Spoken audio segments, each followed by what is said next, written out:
Hi, everyone. Happy Tuesday, happy December, and welcome to our final instrumental webinar of the year. We are diving into all things federal grants today. So, shutdown, compliance, competition, 2026 prep, kind of a crash course slash burning questions roundup. This is actually our sixth federal funding webinar this year. I'm really curious, were any of you here in the room at one of our earlier ones? Maybe you saw the one in October. We had one in August. We had a couple in March and January. Mary says yes. Amanda says yes. Okay, so awesome. We're seeing a lot of folks coming back for these. Special shout out to any of you that invited your peers to join us for the first time today. So speaking of that, if this is your first Instrumentl webinar, we are so glad you're here. Welcome. Instrumentl is the most loved all-in-one platform for grant prospecting, tracking, and management. And we help over 5,000 nonprofits and grant consultants save time in finding, applying for, and winning more grants. So today's workshop is a little longer than usual, and I promise it's worth it because, like I said, we're going to dig into big questions and the nitty-gritty of federal funding. So what's changed post-shutdown? What to expect in the new year? For those of you currently managing federal grants, I know that's most of you, a majority of you here. A few action items you'll want to knock out this month to stay on track and compliant. Now, every time we do a federal event, any event really, but especially federal, we get so many smart, thoughtful questions from all of you. So today we've actually carved out 30 full minutes for live Q&A with our panelists. So if you've got questions, big, small, tactical, fluffy, drop them in the chat anytime. My colleague Rachel, who you might recognize, and we will be deep in the chat box, keeping track of all of those. So use that as your space to ask questions, and then we'll try to get through as many of them as we can during our Q&A. I'm also going to give you a sneak peek at some of Instrumentl's newest tools, which launched earlier this fall. So for those of you at your first webinar, don't worry, you haven't missed anything. You'll still get the inside scoop on some really exciting new grant tools out there for you. And lastly, I know December is a wild time. We just wrapped Giving Tuesday. We're closing out the year, probably doing a ton of housekeeping. So thank you for making time to be here with us today and with so many of your fellow grant professionals. If you can, I would love for you to stick around until the end because we've got a very special raffle today. If you've been to our events before, you know we love to send folks home with goodies. This one is big. In fact, it is our biggest raffle ever. We really believe that leveling up your grant program means first and foremost, investing in yourself, right? You as the grant professional are the most valuable resource to your organization's grant program or to your clients. You come to our events, you're dedicated to refining your craft. And so we're excited to continue to support you on that journey. So after today's event, one of you will win up to a $3,000 stipend to a grant conference or professional development experience of your choice. So whether it's Grant Summit, AFP, something else that's been on your radar, we want to help you get there in 2026. So more on that at the end of today's event.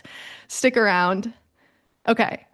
Final thing here before we dive in, I just want to introduce myself for any of our first timers. I'm Nia. A lot of you know me. For those of you that don't, I'm an events and community manager here at Instrumentl, and my job is to develop helpful and educational events like this one to share with our Instrumentl community. I actually come from the nonprofit world. So prior to this, I worked in rainforest conservation and research. But I'm not the expert in the room today. When we're talking federal grants, it is not me. So I want to introduce our fantastic panelists. You know them. You love them. It's Rachel Werner, fielding Jezreel, and Shavonn Richardson. I'm going to give you a quick intro spiel to each of them if you haven't met them before. So Rachel is the owner and CEO of RBW Strategy, a grant consulting firm in the DC metro area. And the RBW team have raised over $240 million and managed over $2.5 billion in federal grant awards. Rachel is also a principal at My Fed Trainer, offering compliance training to thousands of people about the complexities of federal grant awards.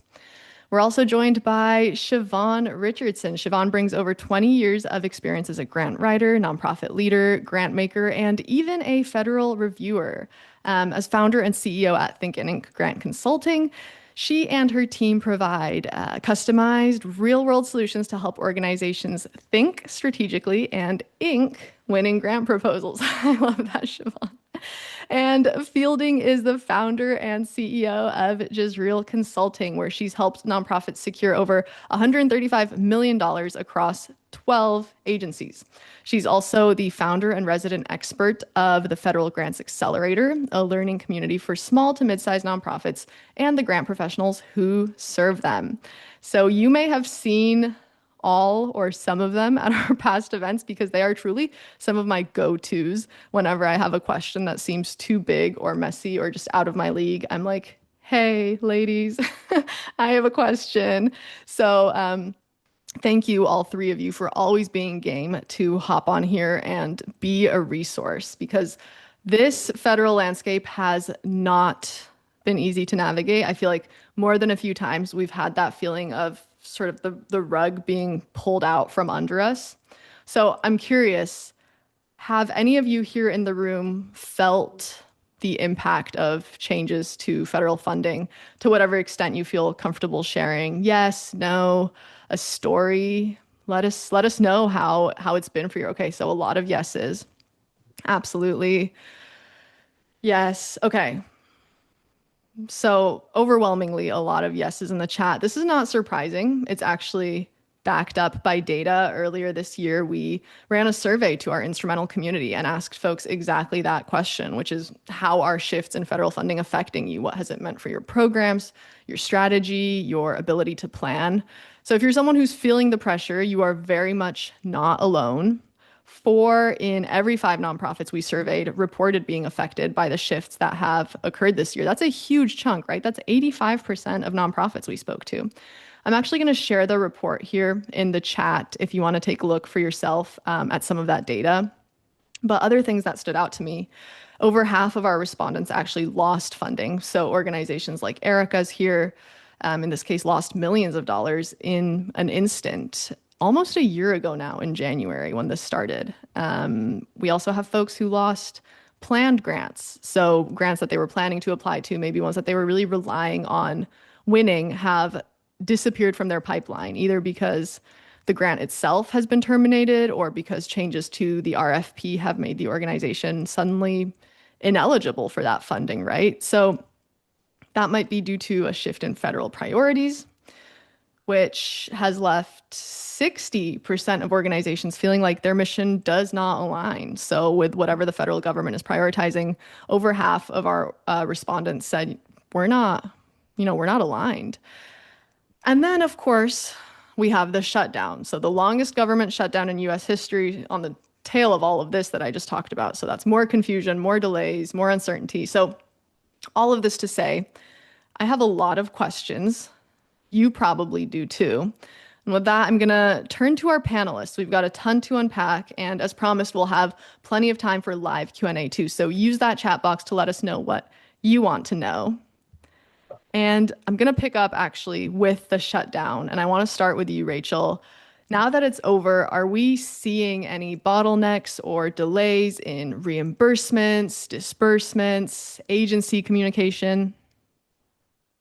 Yeah, excuse me. Short answer, yes. Yes, 100%. And I think that, and the thing about it is that each agency is a little bit different. So I think that to the extent that you can, obviously I had a post about this, right after the shutdown was lifted, that be kind to the program officers, be kind to your grant management specialists because they are navigating this as well. And so I think that a lot of it is just prioritizing because sometimes they get their priority from their superiors. And sometimes those are motivated by different factors. And so it's not that they don't want to respond to you. Sometimes they may not have the information, or they may just be directed to focus their efforts elsewhere. So I think it is important to be very succinct, be very clear in your correspondence with them, and always reference your award number. And just know that yes, there are going to be delays because everything was shifted. So and we haven't even seen the full impacts of that August 7th memo about the impacts on federal grant making because of the shutdown and really how agencies are implementing that. But that's also going to contribute to some more bottlenecks in the future, which we'll probably be discussing. But I mean, yes.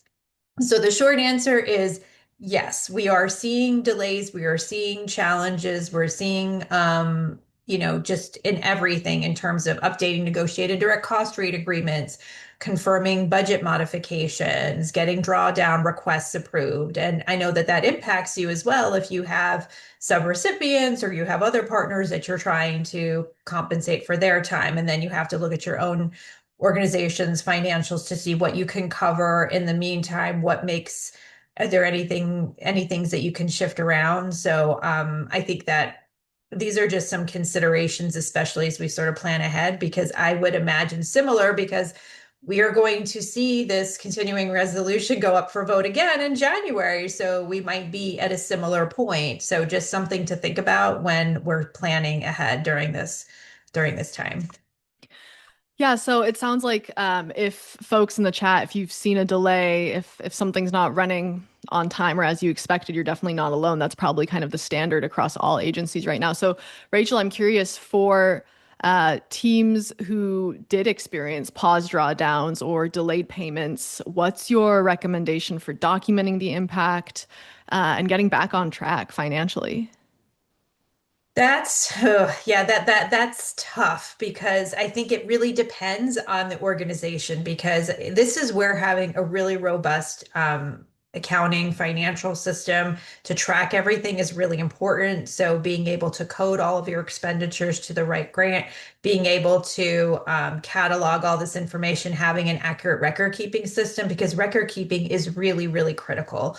And some things are out of, because there's the things we can't control, the things we can't control. For instance, those who need to undergo a single audit, the compliance supplement was just issued 3 weeks ago. So now auditors are scrambling to kind of get those in. And that can really impact, the ability to gather information, because now there's a shift. Because whereas it was in May, now we're looking at November, December as the time to pull together this information, which we know is not the easiest time to respond to some of these requests. And I think I would just say to work as a team to be mindful of the information that you should be tracking, especially for things like performance measures, the things that really are going to impact, things that you need for the reports, your expenditures, your reconciliation. So, and document all of those communications that you had, because I'll give you an example, because I was speaking with somebody who said, we weren't able to upload our reports because the system was down during the shutdown. And I said, well, you have to email the program officer in the meantime, because you always want to stay on track with your compliance, but there are some things that are out of your control. So what can you do as a stopgap? So if somebody says, hey, this report's not in the system, say, well, this is what was done. This is, have a screenshot of the fact that you were not able to upload the report. So all of those things, that to have that system of record, to have that the back end receipts, so that you can document and provide that information should it become a situation where they're questioning your ability to actually manage the award. So those are the things that I would suggest, those little things. Yeah, and I think that idea of receipt keeping is so important. Even an email that we think of as maybe not important, it's just an email where we're asking a question or we're providing some minor update, can at the end of the day serve as proof that on this date this was on our mind. We were trying to stay on top of it. I want to also hit on. Mia, sorry to interrupt. There's a question that came up in the chat that I think is super important that we drill into. Someone asked if QuickBooks is the best record keeping platform. And just in general, just to provide one response, and I'm sure Fielding and Rachel, you might have some insight as well. Any double entry accounting software would suffice. The key is to have an accounting software that can code expenses by program. Mhm. Absolutely. Thanks for hopping in with that, Siobhan. And actually, um, I'll be I'll be sharing something exciting from the Instrumentl team about that a little bit later. But I also want to hit on new or open opportunities coming off of the shutdown. So I'm curious, Siobhan, I'll come back to you. Has the language in NOFOs changed at all? Like, are we seeing any signs of shifting priorities or increased scrutiny, new expectations, anything like that? Yeah, the list is long with all the changes. I feel like the NOFO language just in general, and I noticed it like around August, it's been a little more simplified in a way to really like level the playing field for those that may not be well versed in grant language. So I have noticed that. I have noticed some like grant agreement requirements to help, like if there's any immigration laws, like you have to commit to a lot of things as far as the grant agreement. And so I know a lot of folks that I talked to have said just for that reason alone, because they're not going to abide by a lot of that language, that they've made the decision that federal grant funding wouldn't be for them if that's one of the requirements. And so that has been just a few of the things. It's a long list, but just a few of the things that I've noticed. Was also fortunate enough to be a federal grant reviewer under this new administration. And the biggest thing I've noticed is the turnaround time for reviewing. Before, if we had maybe 7 to 10 days, now you have 5 to 7. So you're literally doing reviewing one proposal per day. There's not a lot of time to thoroughly read through everything. There's not a lot of time for a lot of conversations with other panelists. And so I think Rachel made the point earlier, short and sweet is the best because the review process is much more aggressive. So those are just the two kind of high level changes that I've noticed as far as the NOFA language. And Fielding, I'm curious if you're seeing something similar, something different, anything to add to that list? Yeah, so let me start by sharing something that I was saying, to Rachel and Shavonn on the backstage, which is that I had hoped, and maybe I was just continuing in my optimism that something's gonna go right this year, that leading up to the shutdown, we had started to see opportunities being released. And I was really hopeful that post-shutdown, we would start to see opportunities being released, thinking, okay, maybe they're in the pipeline, right? And to Rachel's point, it's going to take time for staff to get back, go through all the processes, et cetera. But we're still waiting. The reality is there have been very few opportunities that nonprofits would be eligible for that have been released in the last couple of weeks, right? And so we have very little actually to work with if we're really thinking about what does the language say post shutdown. So to Siobhan's point, like we have super limited things to look at. And as I was thinking about, okay, how do I think about this across agencies?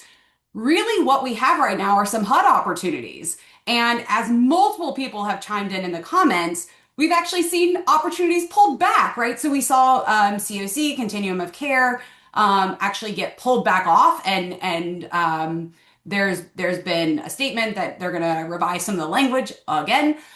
We've also got Ross that comes out of HUD, and so when we think about what are the indications of new requirements, new language, the challenge is we just don't have much to go from. But if we look at those two in particular, a couple of things. So self-sufficiency has always been a part of those programs, but we're seeing that language much more prominent. We're seeing grantees that were awarded in the last two rounds ineligible within Ross. That was new.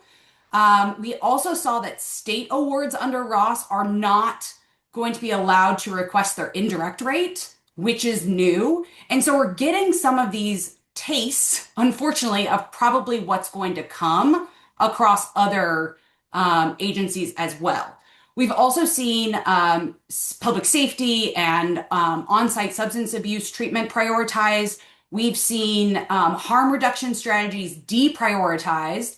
And in particular with Ross, one of the things that I'm very nervous about was language around risk protocols. So there were two in particular that have been added. One says we can look at newspapers and articles that have been written about you to assess risk, right? And so for organizations that are having to pivot and maybe clean up language in order to feel like they're eligible, it's going to be hard to do that cleansing, right? Because you can clean your own website, but you can't go back and, go through news articles that have talked about the incredible things you've done in the community if you need those things to not be so prominent, right? And the other risk factor that is very concerning to me is that they can look at your past history of activities that conflict with the existing programmatic language. Which means, so let's take Ross, for example. If you had a history of doing harm reduction and you don't include harm reduction in your new proposal because you know that's not going to be prioritized or an eligible programmatic component, you could be penalized and considered high risk because you've done that in the past. So I'm keeping a really close eye on this language. I actually don't have clients going after either of these grants, but these are really the only pieces we have to figure out what are the potential concerns for additional funding opportunities across other agencies. Thanks, Fielding. I think there's a lot to dig into here as we think about preparing for 2026 and applying for grants. And we have a whole section on that in a moment. So I'm going to hold on that for a second. And I want to sort of finish up with our post-shutdown housekeeping checklist items. Actually, I want to switch to Rachel. You had shared this really helpful list on LinkedIn of some of your post-shutdown essentials. So what folks should be doing to make sure they're on track, right? And so I'd love, Rachel, for you to briefly walk us through some of these points that you think are particularly important right now. And then also anything else you consider to be an essential action item for grantees this month. So I know that over half of the people in the room with us right now are managing federal grant awards. So what should be on their to-do list for December so they're entering 2026 on solid footing? Yeah, okay. So this list really, as you said, like this is really about, very much right after the shutdown. So, I talked a little bit before about connecting with your program officer, your grant management specialist, just to be on the same page. But we know that those have been really lagging because it just depends on the priorities within the department and how they're communicating with folks.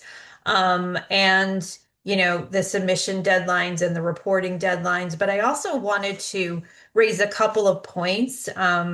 That this was actually discussed at the Grant Professional Association conference. Gosh, was it just last month? I can't even remember anymore.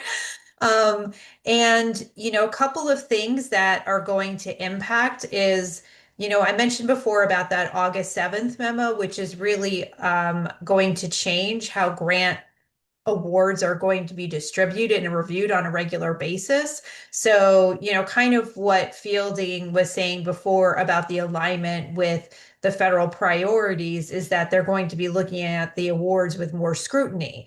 And so that's going to delay the disbursement of the awards and the decisions. And also that's going to impact drawdowns. So it's going to impact funding because I think that they're trying to move to more of a reimbursement model versus a cash advance model because they want to check the spending. And I think that that's going to align with reports. So that's why it's really important to make sure all the information, your financial reports, your programmatic reports are on point. They really need to make sure that all of the information in there is accurate, that there isn't anything. And if there is something that doesn't align, like let's say, because I've heard this before, some people wait to do all their spending towards the end of the grant cycle. That is not going to work. You really have to be aligned with your work plan because that could be a red flag. So I'd say definitely be mindful of that.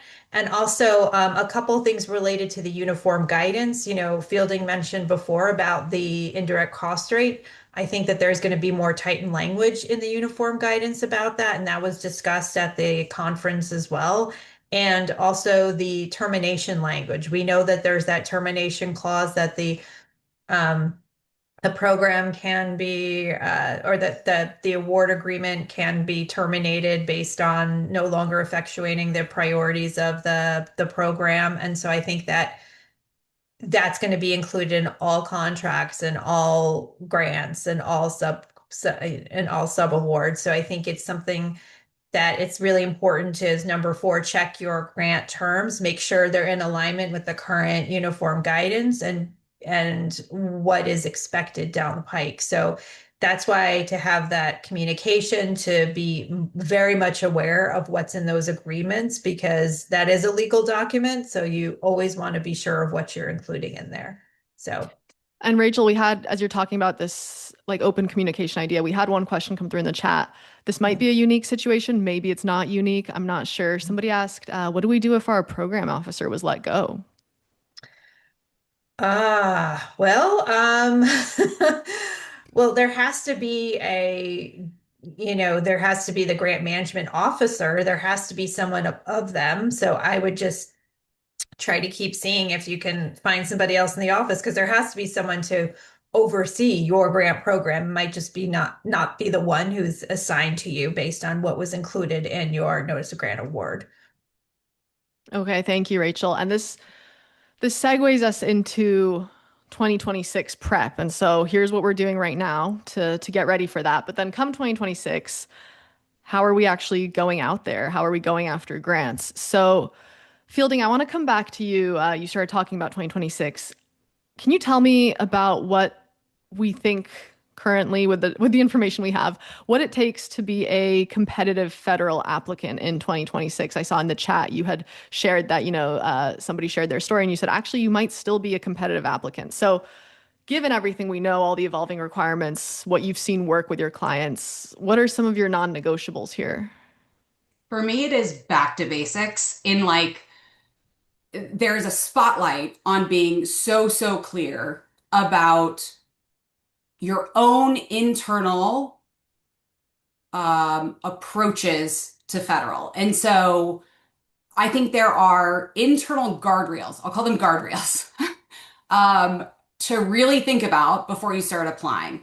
The first guardrail is around language, and this has come up again and again in the chat, right? We know that to be competitive, many organizations have to sanitize their language, right? They're needing to go through and find synonyms for words we did not know we would ever have to find synonyms for, right? I am a woman. I don't know how to talk about that any other way, but somehow we're going to have to talk about women in a different way in our proposals. So get clear about whether you are an organization that is willing to play that game. Are you willing to talk about the programs that you do without mentioning race?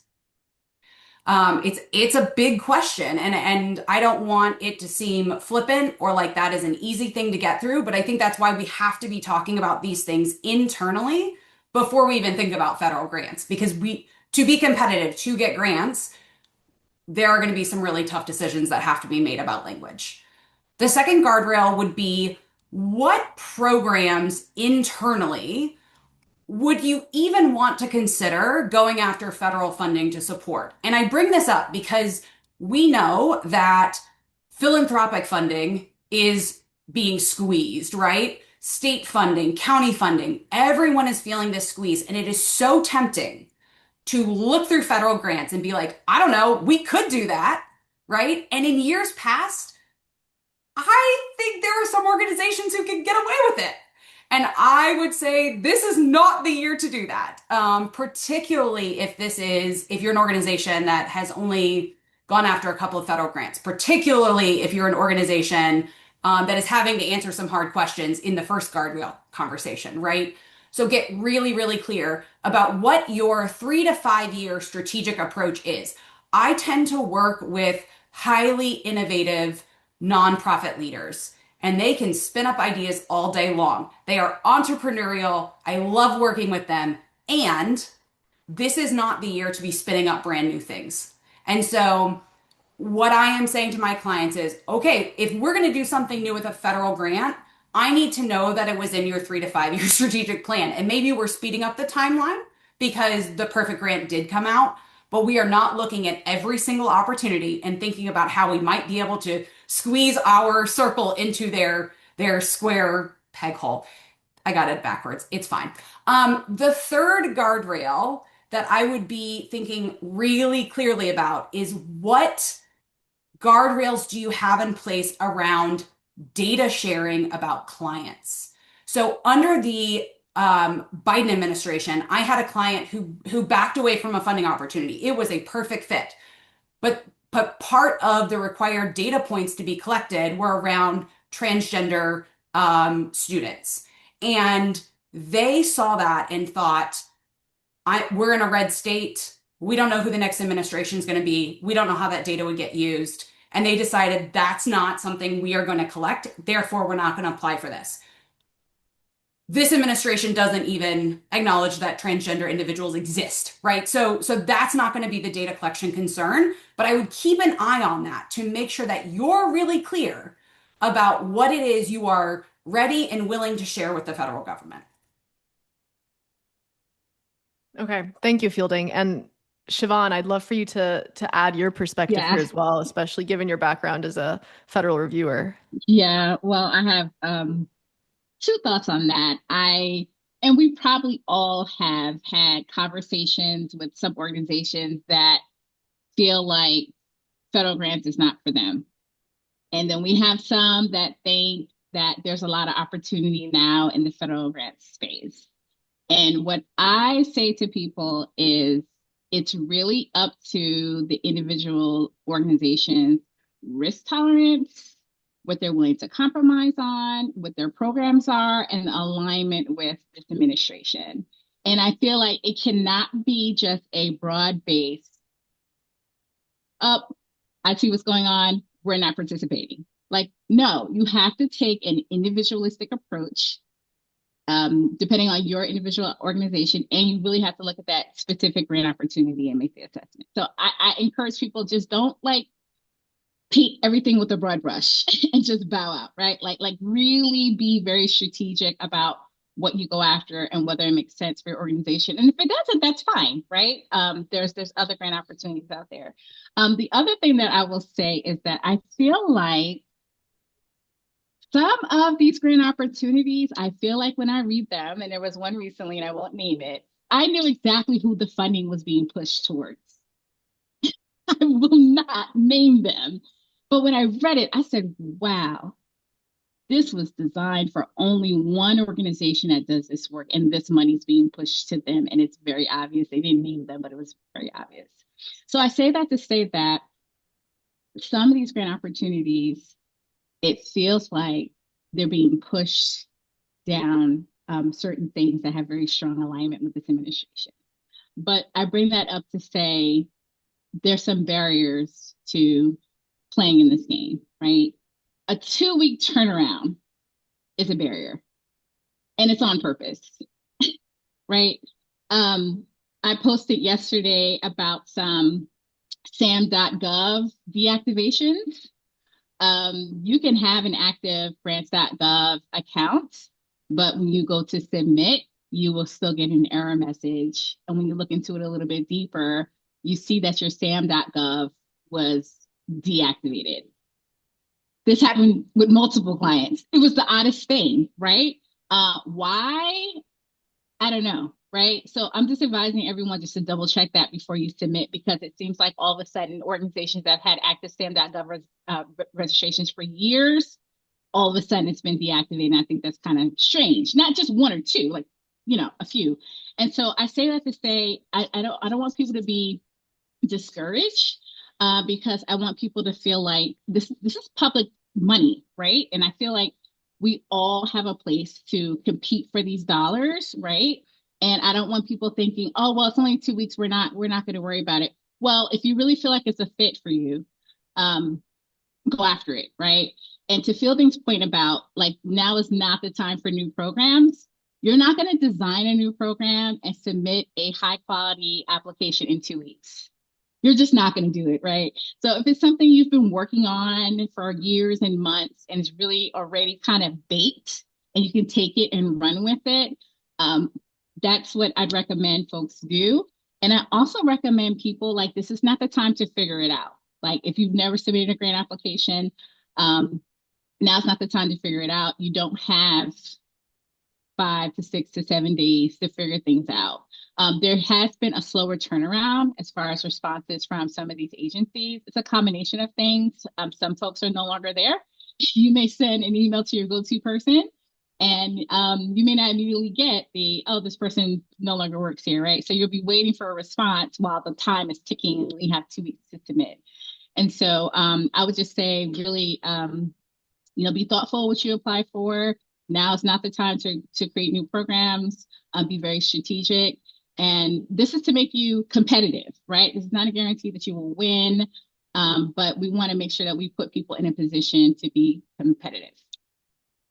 Yeah, so it sounds like one thing to add to everybody's to-do list, even if you're not a current grantee, but if you have pre-existing profiles or login information on any government websites, maybe just go ahead and check those and double check that if there's any sort of re-verification or reactivation process that might slow down a proposal, just go ahead and make sure it's there. Beverly in the chat says Sam says their profile doesn't exist. So Yeah.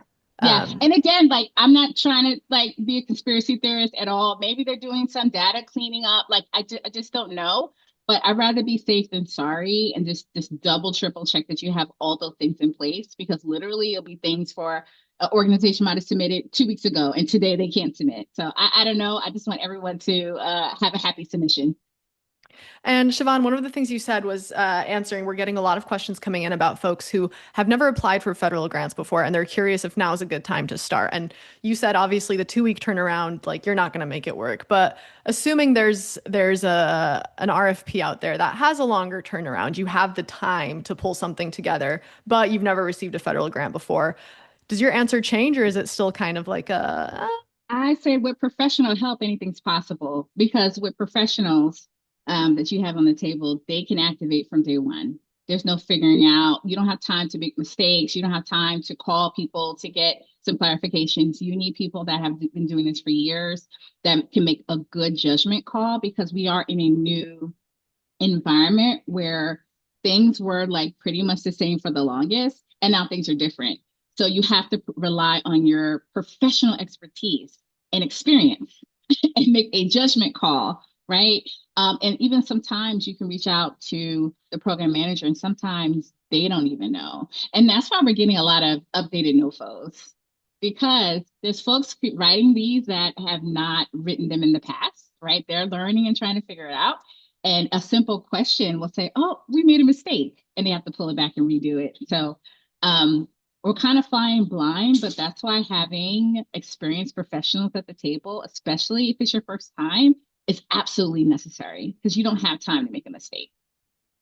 yeah, okay, that And makes yeah, sense. I just wanted to add something else about being competitive is that it's really important to think about how you're going to manage the funding as well, because there's so much of a focus on getting the money in. But if you don't know how to properly manage, if you don't have those safeguards in place, if you don't have an infrastructure, if you're unaware of what you need to do as a first time applicant, or even if you've received grants for years, it's really important to get those items in place to understand what you're on the hook for. Because as I said, these are legally binding documents. You do not want to have disallowed costs. You do not want to have any impropriety, any kind of fraud or misuse of funds. So get that in order, have your policies intact. It's a necessary part of managing federal grants.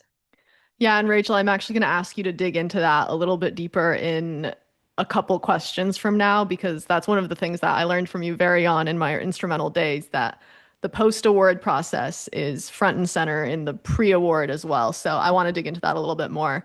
I want to just wrap up on this idea of applying for federal grants. And a question I have here is, we have folks who have received federal funding before, and maybe they're going to be returning applicants. So I'm curious, is there something they should be doing differently this time around? Is there any indication whether repeat applications are being evaluated differently? And Fielding, I'll come to you. So the short answer is yes, in that there is occasionally eligibility criteria that screens you out, right? And so we're seeing that with, it has been common in the past to see that with multi-year grants, but we're seeing it more frequently. And I believe we have indication too, from the White House saying that they are very interested in grants going out to new organizations, right? And so we'll see that play out in specific funding opportunities in different ways, whether it is an eligibility screening, whether it is additional points if you've never had this grant before, right? And so the way that plays out will vary a little bit, but we do have an indication it's going to be harder to just get your renewal than it has been in the past. And then I would say, secondarily, your grant is not going to be a copy and paste job, right? Because we have a whole new set of priorities. We're going to be scrubbing language. And in all likelihood, there are going to be programmatic elements that were eligible maybe in previous cycles that are no longer eligible. Example, harm reduction, in lieu of, direct services on site. So I don't think any of us could do a copy and paste job from past years. So we do need to be evolving. I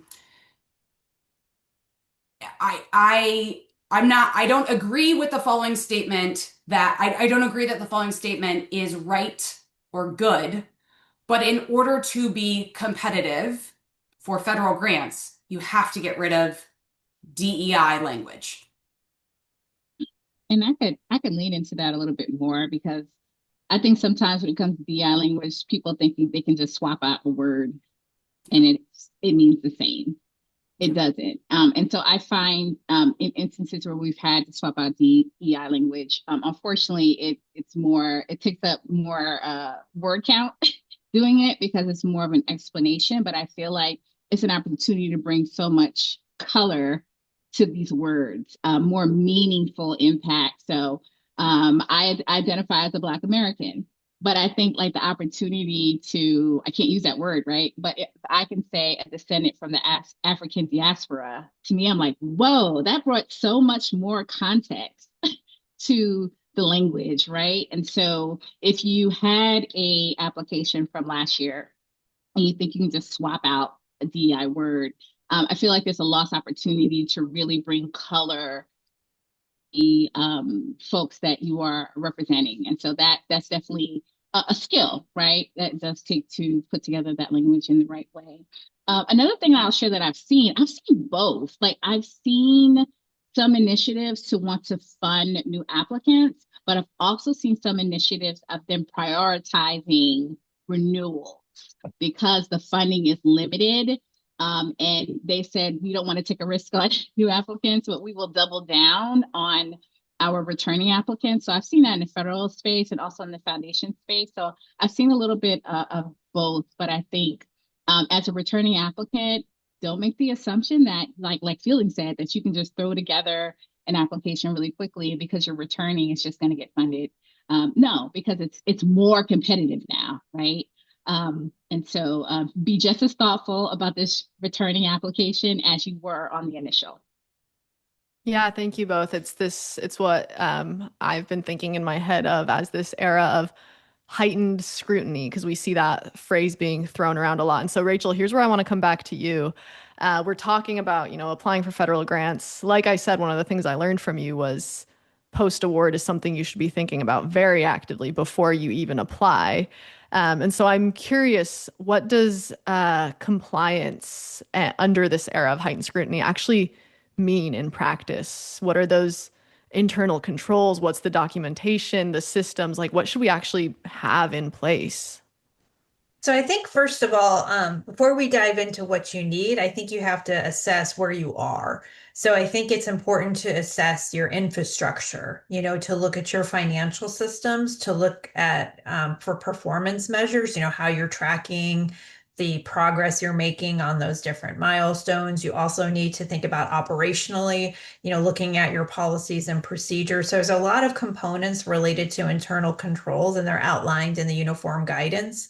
Section 303, not that I can name it off the top of my head or anything, but there's various components, and a lot of it just relates to having that accountability, having those checks and balances. So, I would say that if you do that analysis and see, hey, our accounting system, because somebody asked before about QuickBooks, or, if your accounting system isn't up to snuff, spend some time getting a system that is going to, that is going to be acceptable, that is going to get the information that you need for budget reconciliations, for tracking, for coding, for all of those things that you need for reports. And I would also say, like, let's say that, for time and effort reporting, which is a required component, if you have personnel that are paid for out of federal grants, so how are you tracking their time? And I would also just think about the capacity of your organization, and because there has to be a check and balance. So there has to be somebody who does the custodian, the one person who's actually doing the task, and someone who's overseeing, someone who's authorizing. And so who are the different individuals? What are the functional roles that exist? So I think it's about assessing to see those areas of um, where you need to improve, areas that are really strong, and focus on those areas of improvement. And also think about, I always think that the best way to start is looking at your terms and conditions, because that will really tell you those areas where you need to focus. Because if there's going to be much more intensive evaluation, because I know with some grants, there's going to be a separate system for evaluation. And so if you don't have that in place, that's where you start. Or procurement. If you do have a lot of contracts, you want to focus on that. So I think that the must-haves are really based on your organization and where you kind of fall on the spectrum. And of course, you could say, well, we need it all, but then maybe you shouldn't be applying for grants if you know that you don't have the system in place. Because as Fielding and Shavonn have shared before, and I completely agree, if you do not, this is no time to play. So if you do not have these systems, if you are not set up to really manage the robust activities and requirements that are involved in federal grant making, then it's going to be very difficult for you to kind of keep that ongoing tracking to start off now. So. And I know, Rachel, something you've said at our past webinar, I think it was in October, when we had been talking about the increased pressure on foundations and private grant makers. One of the things that you had mentioned was like this setup of compliance, the internal systems that you need for federal grants are going to start to become more and more of a need with private grants as well. So I think for folks who are listening to you and thinking, well, I don't have that in place, but maybe I'm not going to start because maybe federal grants are off the table. I think we're all of the same mindset here that, if it wasn't yesterday, today is probably the time you should start getting that system set up. Is that correct, Rachel? I would say so, especially because, as was mentioned before, there's a lot more competition in the philanthropic space. And so when you have more competition, there's going to be more uh, scrutiny. And so you always want to make sure that you know where the funds are going, how they're being managed, and always having open communication. So if there are changes, that you go through the required amendment process, that you're not trying to sweep things under the rug. There has to be that understanding that they are giving you money to do something that is based on their priorities. And so if you're not actually meeting those goals and objectives, if you're not moving the needle regarding, where they would like to see those funds going towards the community efforts, then that's going to raise some red flags. And so it's important to understand your role in the process and how you can really kind of build something that could be scalable in the long term. Okay, thank you, Rachel. I'm going to transition to our last sort of panel question before I want to save a lot of time for Q&A. So the last one I have here, this is one that we've tackled in all of our federal webinars, but I think it's a really important one to unpack over and over again, especially as guidelines and priorities shift. So Fielding, I'm going to come to you with this one because I know this is one that you're really passionate about. I'm curious what advice you have for organizations that feel like their mission, their programs are out of alignment with current federal priorities. Are they pivoting? Are they sitting tight, waiting? Are they pursuing totally different strategies? Yeah, it's a good question. It's a question I answer often, and a question that I have struggled with clients. And the real answer for an individual organization is so much more nuanced than what I can answer because, to Shavonn's point, we don't want to write off federal grants just because we look like we might be an organization that might not look like a typical applicant under this administration. It often we are not ineligible. Often we do need to change our language, so we need to be open to that possibility. But I've written a lot about this and I've come up with what I think is like the simplest three questions that you can ask yourself as an organization. So number one, are you willing to scrape your language? Right? Are you willing to do that work? And can you? Because I think there are organizations that there's no way to pull that language out of the work that they do. So I don't know, you're an organization that has a mental health hotline for LGBTQ folks. Can you remove that language and still provide the reason your organization exists? I don't know, right? That's the question that you have to answer. But I'll share a real client story really quickly here. I have a client, they serve minority small business owners with technical assistance, loan packaging, etc. They've always received SBA money, so they have always had on their website, we serve everyone. But because of the networks they have, because of the staff they have, because they have deep roots in the community, it doesn't matter what they say in their grant application, right? The folks that they've been serving are still going to find them. They're still going to be able to live out their mission, and they're still going to be able to leverage that funding. So it's deeply situational, it's nuanced, and you have to answer that question, right? Are you willing to change your language? Number two, are you willing to pursue legal support and advice when needed? I have never heard the number of stories I have heard this year about organizations needing to retain legal support for numerous issues, not just DEI stuff, but other things. So I think this is a year when, if you're thinking about federal grants, you need to be thinking about who's the lawyer I call when something weird happens that we know is not right. So that's the question. The third question, if you can say yes to the previous two, is this the perfect funding opportunity for our organization, right? And so we've touched on all of these themes already. The same themes are true for organizations that might look like they're doing what this administration calls ideological work. Even if you're doing that kind of work, we're still asking the same sorts of questions, right? And there's more risk involved and there's more at stake for your community. I get that. But I think these are still the set of questions that help you get to the point of, do we do this? Do we not do this? I have some insight to Nia to share here, and it's my same thinking when it comes to DEI language.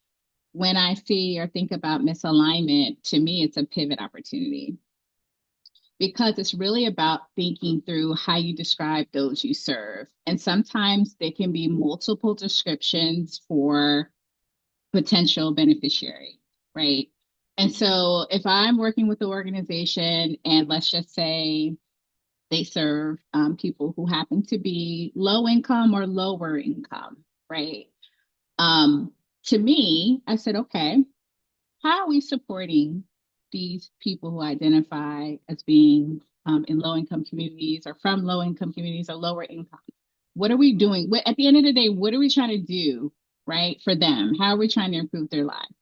Well, we're trying to help them increase their income. Okay, let's dig deeper. And when you dig deeper, you say, oh my gosh, that sounds like workforce development. And guess what? Workforce development is a priority of this administration. So it's really about having, and that's where the consulting part, like the thinking comes in, where it's about really stepping back, having these conversations to say, how can we describe things in a different way, right? And really creating a pivot opportunity to say, okay, what are we really doing here? Right? Are we, how are we serving them? And what other language can we use? And so I think that's important for pivot opportunities. Also, when we're talking about DEI language, right? Using some additional vocabulary to describe those as you're serving, because, from our perspective, at the end of the day, the work is still going to get done. I don't care what blocks or barriers or hoops you're going to want to make us jump through. These people need the support and the work's going to get done. Thank you, Shavonn. Thanks, Fielding, and thanks, Rachel. That was a lot of info. I know folks in the chat are like, can we get the recording and can we get the slides and can we get the chat transcript? And yes, to all of the above, you'll get it in your inbox tomorrow after we consolidate all the resources. I want to shift us into our audience Q&A. What I'm going to do is I'm going to give our panelists a few minutes to get some water, take a breather, and review all of the chat box questions that y'all have been sharing. So hang tight for our panelists to come back in just a few minutes. In the meantime, I'm going to take a minute to tell you about a couple tools that Instrumentl just launched this fall. So as we talk about things like increased scrutiny and really accurate bookkeeping and making sure we have a system of record, but then also adjacent things like funding diversification and where do I go if I can't get federal grants anymore. I think these new tools are really a game changer for every step of that grant journey. So I really want you to just hear about what's out there for you. Some of you saw this at our earlier events, and it's been really exciting to watch you take them for a spin and hear your reactions. Folks like Paul, I don't know if you're in the room today, but just hearing the success that you've been having with some of these. For the new folks in the room who haven't seen these yet, we have 3 new features in Instrumentl, and I'm going to walk you through them real quick. So the first is what we call Prospecting Assistant. For those of you who don't know, Instrumentl is already the most comprehensive grant database out there. We have over 27,000 active grants. And now we made it even easier to discover the opportunities that you're actually competitive for. How it works is you describe your project in plain language, so in your own words. You're not checking off keywords, there's no taxonomies. And then from there, we have an AI prospecting assistant that jumps in to ask some clarifying questions to really understand your intent. And then it matches based on that intent. So what that means is it understands the deeper meaning of who you serve, what you do, the outcomes you're driving, and it finds opportunities that align with that, even if the funder is using totally different terms than what you use to describe your projects. And then when those results appear, you're also told why that grant is a fit for you. So there's total transparency in that matching process. Then we have Apply, and Apply is your AI grant writing partner, and it's built specifically for grant professionals. So as you work through an application, Apply identifies relevant content from your own organization's documents, like your past proposals, your annual reports, and then it helps you answer new application questions in your own voice and in your own words without you actually having to dig through your files or start from scratch.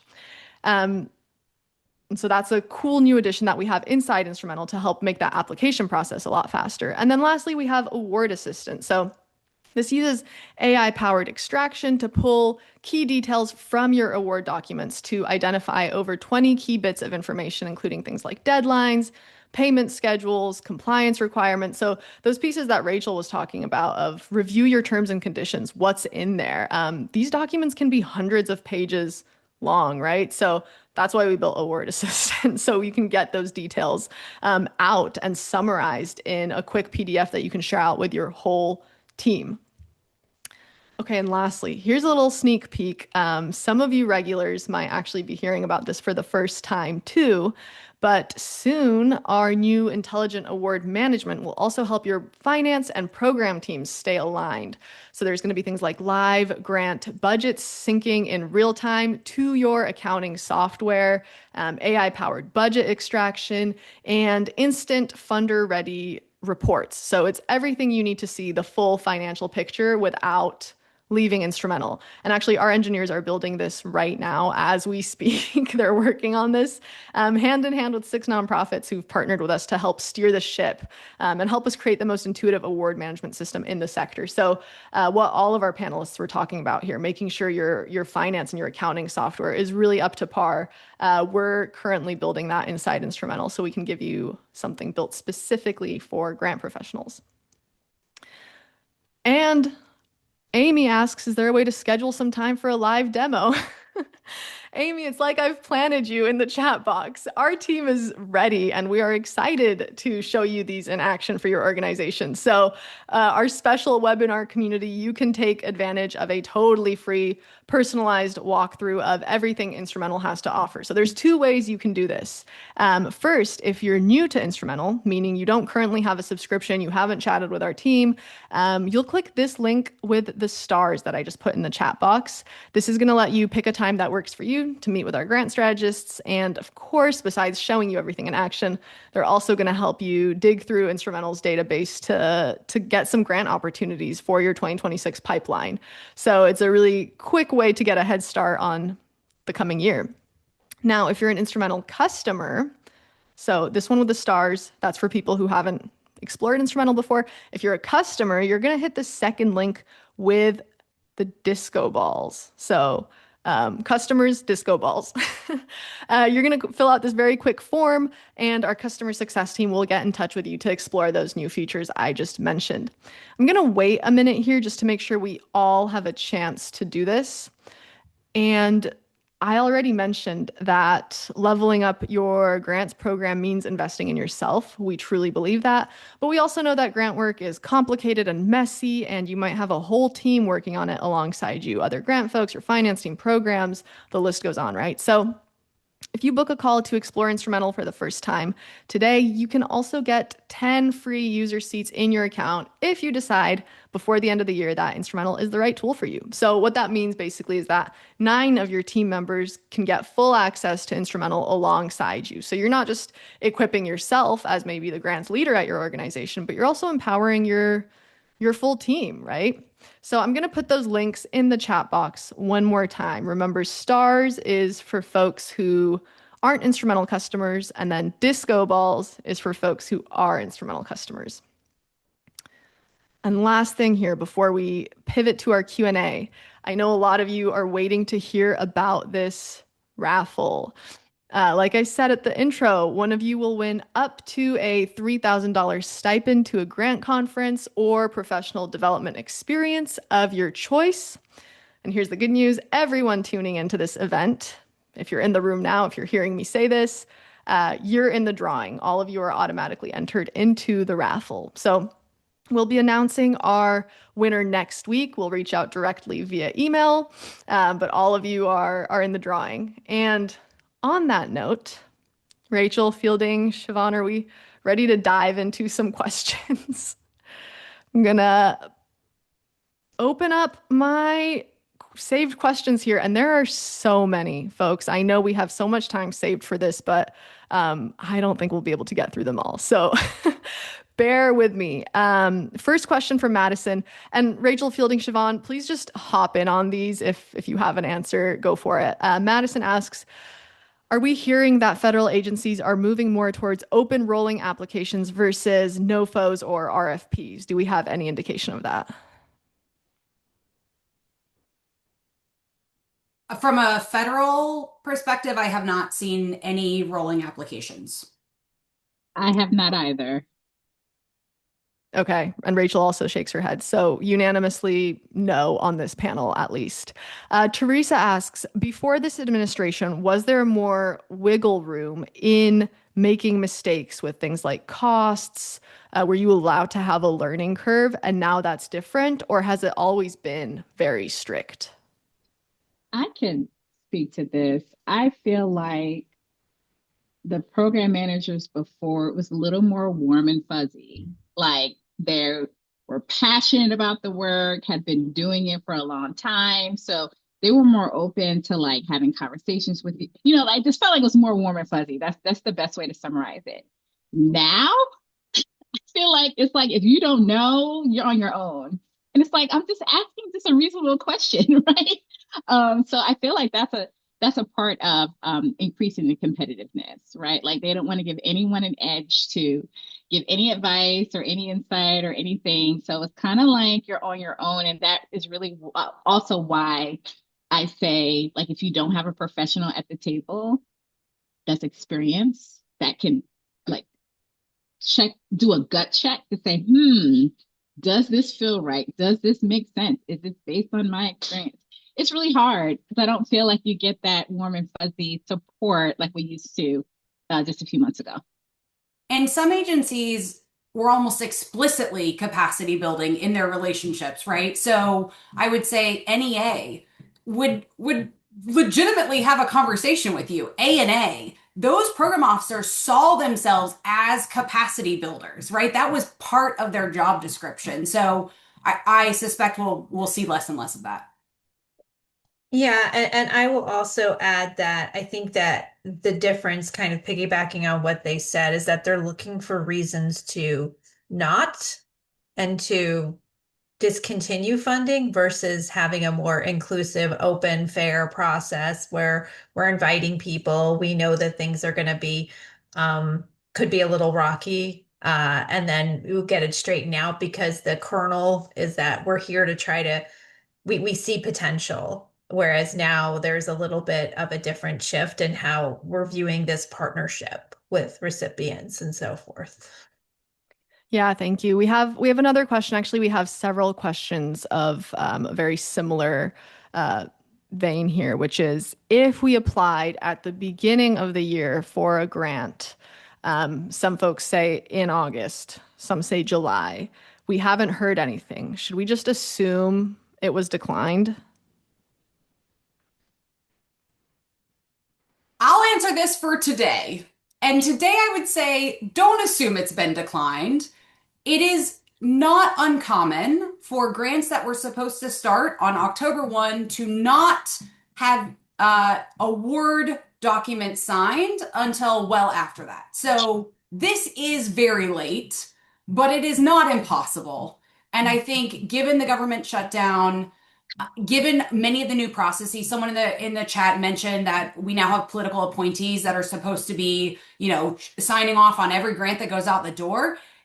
That could be slowing things down. We don't know. And so today, with what I know, I would extend a little bit of optimism your way and say they haven't all been canceled. Those opportunities may still be funded. I'd say give grace and follow up until you are told no. That's when it's not been funded. Shavonn, I actually have a question from Ian specifically for you. It's kind of a long question, so I'm going to paraphrase here. Can you share any priorities or themes you were asked to look for in applications, speaking specifically to your experience as a reviewer? Are there specific words or language that you've been told to be on the lookout for? When by the time it comes to the reviewer, that process has passed already. So it's not at that point, it is not hey, could you screen for language? It's, can you screen for points? So not at the reviewer stage, and pre the reviewer stage, every agency has their own way of managing that. Thank you. Okay. And we have, Shavonn, while I have you here, another question for you. Sarah would love to hear more about how you've adjusted your language in a colorful way instead of just deleting or substituting words. And specifically, Sarah's wondering if you have any articles or social media or resources on this topic. Not yet. I've been mulling over if I could share things publicly about that. It's been something that internally we have put a lot of thought into, a lot of conversation, but it really speaks to what I mentioned earlier about pivoting, being thoughtful about serving and who they are, because they're not just all one word, right? They're this and this and this and that, and some of them are this, right? And so you have options. It's just you have to be thoughtful. I think people sometimes are so quick to put people in a bucket and want to keep them there, and not realizing you can slice that bucket into so many different ways and be able to have a meaningful proposal to present. Thank you, Shavonn. Okay, we have a question. We have a couple questions here. I'm going to read Kate's, although I know there are other folks who asked a similar question. Kate says, our nonprofit has lots of braided federal, state, and local funding across dozens of local government contracts. Does anyone have a good system for internally keeping track of things like which funding streams are at risk, what the latest status, anticipated impacts are, or sort of wrapping your head around all of those very interconnected, complicated things? That's an interesting question because I think, obviously you can take a look and see what's happening at the federal level, but then it's going to look a little bit different at the state and local level. So I would definitely say tap into your networks, tap in, see if there's any, because I know that I live in Maryland and Montgomery County. There's a bunch of different uh, sessions that are hosted by nonprofit Montgomery, that give insights into some of the local funding. So I would just say to tap into some of those networks in terms of understanding the status of those different funding streams, because it's going to vary by state, it's going to vary by locality on what they prioritize. Because I know that it's going to differ. And from an accounting perspective, if that's the question, is sort of how do you sort of manage that? We talked about the different accounting systems, but I think it's very important now to keep track of all of those different funds and how they're leveraged and for what purpose, because when you get into blending and braiding, the funds can get really, really, I mean, especially when you're talking about, just because there could be a supplement, not supplant issue. So there's a lot of things to consider when you're looking at those different funds. So I would just say to have somebody in accounting who really knows how to sort of oversee those funds and being very careful about how they're being used for the purposes of those different grants, because it is a good way to kind of strategically think about different funds to support an initiative to keep it moving if you're worried about if it couldn't be supported by just federal funds alone. So I would just say to be very mindful of that for reporting purposes and also the audit trail. Yeah, that's helpful. We have a question from Grace. This is actually a question that stood out to me. It's really interesting, and I haven't considered it much before. So I'm curious if you all have an opinion here. But Grace wants to know about risk in the sense of checks and balances with the courts, where is there potential of new funding opportunities being struck down or defunded later if courts decide that the way the funding was allocated or reallocated was actually wrong? Loaded question, I know. I would say anything's possible because some of that wording in that grant agreement, like, we talked about it earlier, kind of like it just sounds like they can take away funding or strike down funding for any reason. So I worry about that. I think it's a real risk given what we've seen so far. But I do want to be optimistic and hope that doesn't happen. But being very realistic, anything's possible. Okay. So yeah, I think the bottom line with all of this is just anything could happen, right? But thank you, Grace, for your question. I think that one really stumped me, and it sounds like one that we just don't have a lot of good insight into at this point in time. Um, Tammy asks if any of you or if any of your clients have experience working with FEMA. Tammy says they're seeing a huge shift, specifically with FEMA. Potentially no FEMA experience here. Maybe one that we'll have to turn to Google too, or to LinkedIn to folks who are more dialed in on FEMA specifically. I have another question that's specific to the Department of Education. I don't know, Rachel, Fielding, or Shavonn. I'm just throwing these out at you, not knowing if if you have experience with these agencies. But Jamie wants to know if you have any intel on Department of Education programs being taken up by other federal agencies and what that could mean. So one of the obvious challenges is that the program officers in Department of Ed were education experts. And one of the biggest challenges of divvying up, those grants across other agencies will be that the program officer doesn't necessarily have deep education experience. And education is real messy, right? And so I think one of the biggest risks right now is that when you have a grant, it becomes much harder for school districts or even higher ed to explain why they are doing certain things the way they're doing them. Because that potential program officer is going to need some education about why the difference between maybe a nonprofit report and the way that a district might report could be substantially different. Thanks, Fielding. And we actually also, to the person who asked about FEMA, we have Susan in the chat who says they do have experience with FEMA and they've left their contact information if you want to reach out directly. So Department of Education, FEMA, we sort of have those covered. We have a I have, question. sorry, I have a quick insight about Department of Ed. I wrote a post about it on LinkedIn about a week or so ago. I'm happy to drop the link if I find it. But my concern is that they're going to be people managing these grants that don't know what they're doing. They don't have the experience and they don't have the understanding.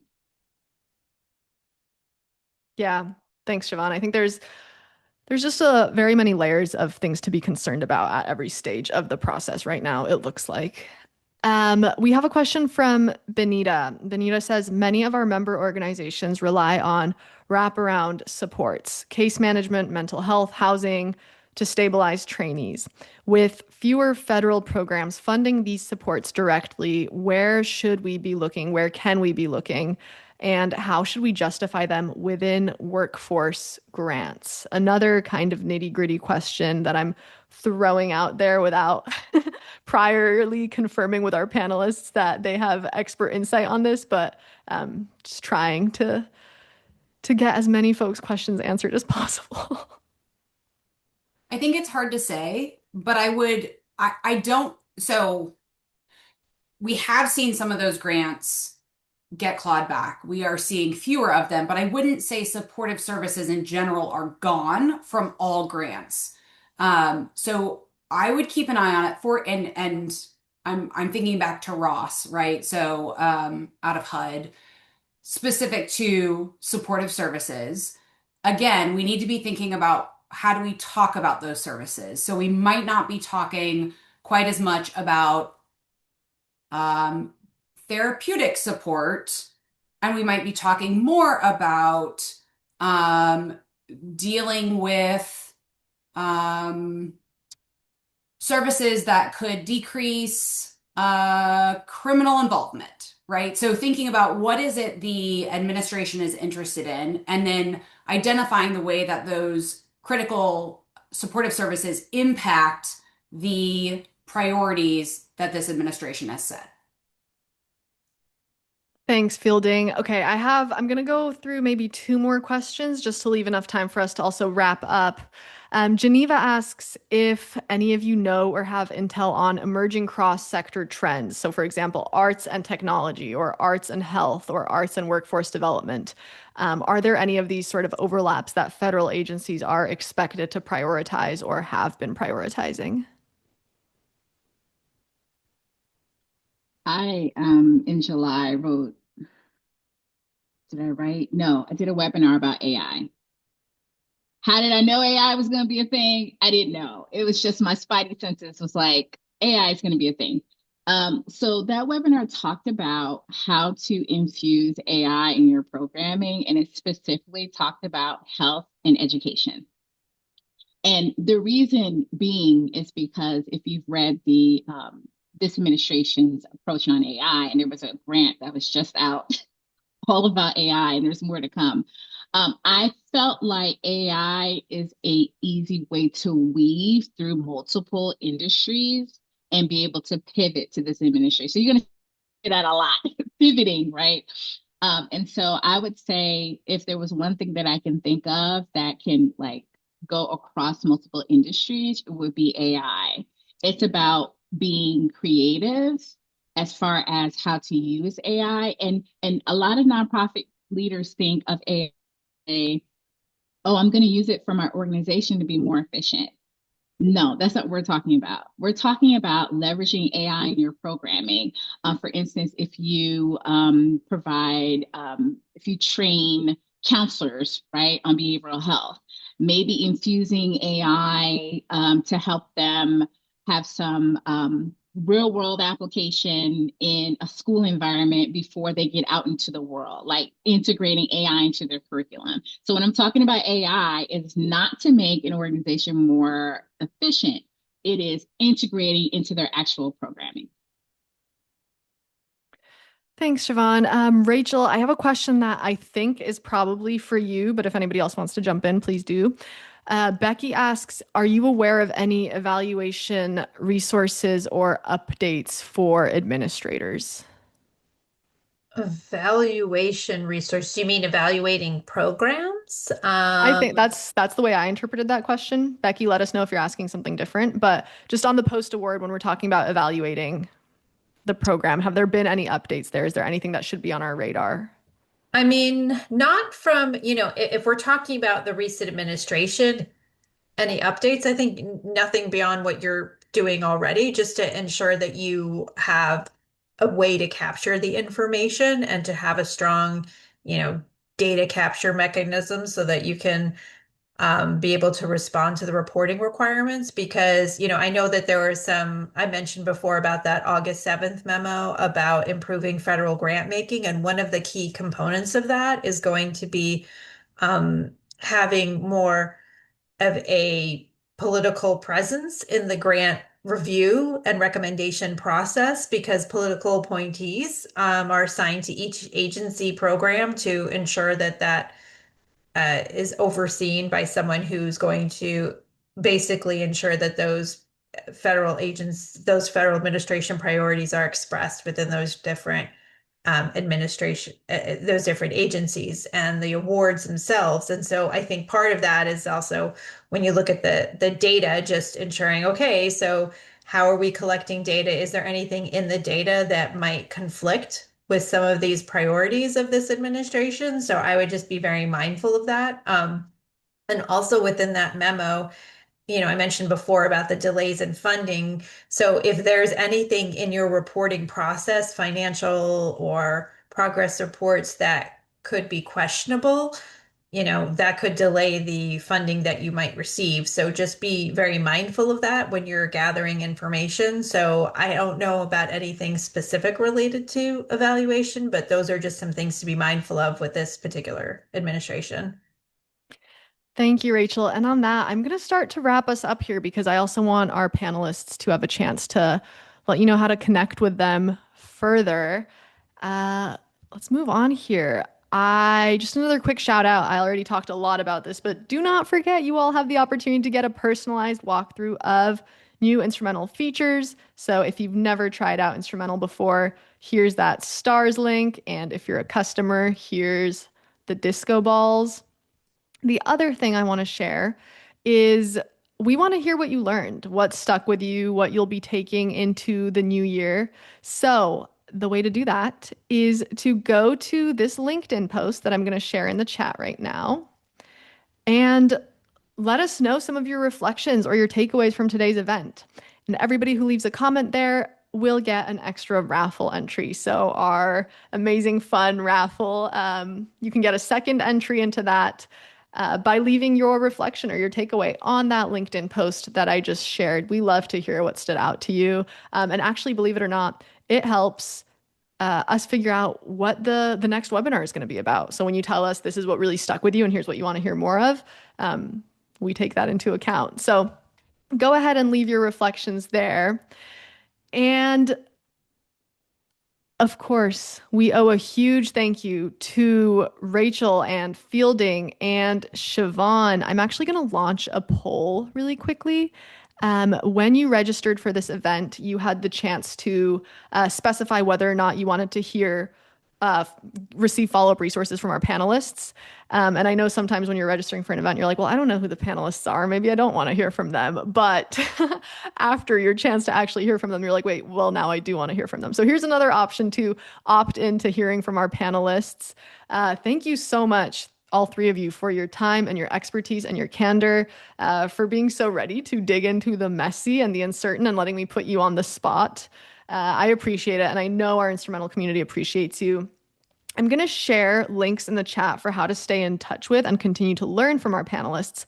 But I'm also going to invite each of them to give us some parting words and let us know how we can continue to learn from them. So, Shavonn, I'm just going in the order of who I see on my screen. So, Shavonn, let's start with you. I'll be quick. Follow me on LinkedIn. Next year is our 10-year anniversary. We have a lot of great things in the pipeline. We are a certified B Corp, so we do have grant writing training. I only do one session a year. I do a grant writing 101 in January. I do a master class in July. Once it's full, it's full. But registration is open. Thanks, Shavonn. Fielding, you're next on my screen. My business will also be 10 years old next year. So we've got a fun little cohort going on here.